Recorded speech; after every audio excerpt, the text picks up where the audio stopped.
Magpasensyahan kayo sa isa't isa at magpatawaran kayo kung may hinanakit kayo kanino man, dahil pinatawad din kayo ng Panginoon. At higit sa lahat, magmahalan kayo, dahil ito ang magdudulot ng tunay na pagkakaisa. Paghariin ninyo sa mga puso niyo ang kapayapaan ni Kristo, sapagkat bilang mga bahagi ng iisang katawan, tinawag kayo ng Diyos upang mamuhay ng mapayapa.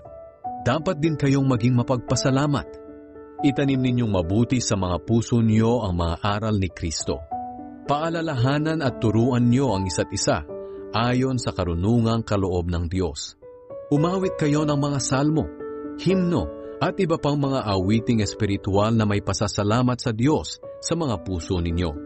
At anuman ang ginagawa niyo, sa salita man o sa gawa, gawin niyo ang lahat bilang mananampalataya sa Panginoong Hesus at